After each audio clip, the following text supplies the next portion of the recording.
बैठक बसला शंख भवन जिला परिषद सभ्य और एमएलए मान बैठक बसला समस्त व्यक्तिगत भाव में मत नि जाऊला प्रार्थी विषय समस्त व्यक्तिगत मत देले से मत आधार रे आम सभापति प्रार्थी सिद्धांत करेंगे तापर ये आसते सभापति को भेटापी सभापति कहले मु समस्त मत पाई प्रार्थी ना पठेबी और तदनुजाई आप समस्त मिसी भोट देवे। आज्ञा गोटे दीर्घ दिन जो चर्चा 6 दिन चर्चा लगी रही कि विजु जनता दल में बीजेडी भाग भाग एवं पांड्यान को नहीं चर्चा लगे बर्तमान विराम लगी उपस्थित थे मुख्यमंत्री विरोधी दल नेता नवीन पट्टनायक प्रतिक्रिया रखिंट। हाँ मुझे से अति स्पष्ट भाव में कहते तीनोटी कथा कहते आप तो जानते तेणु सबू सभापति भाव में से जहाँ अनुभव उचित मन कर सभापति भाव में जहाँ कहवा कथा से कहते सभापति नहीं निश्चित भाव में सी निजे अनुभव कर दल को से किपर साहाय्य कर सरकार को किपर साहाय्य कर से दृष्टि से कहले अनेक भल कम कर सरकार राज्य दल से कहले एवं सी 10 मास है राजनीति नहांती दल छाड़ी से कथा कहले दल कौटी अच्छे दल तो ना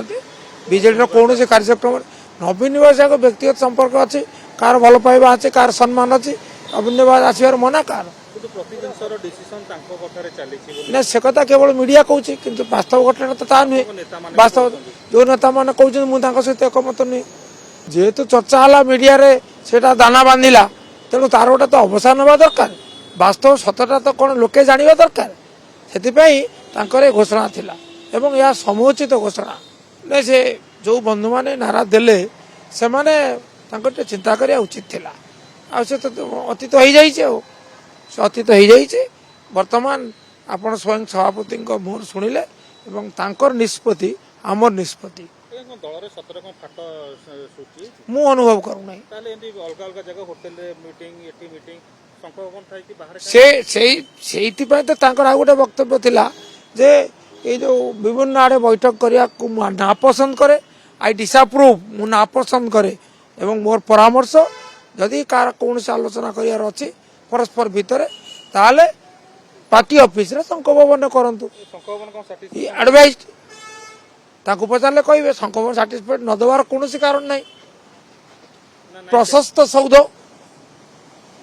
असुविधा कि ना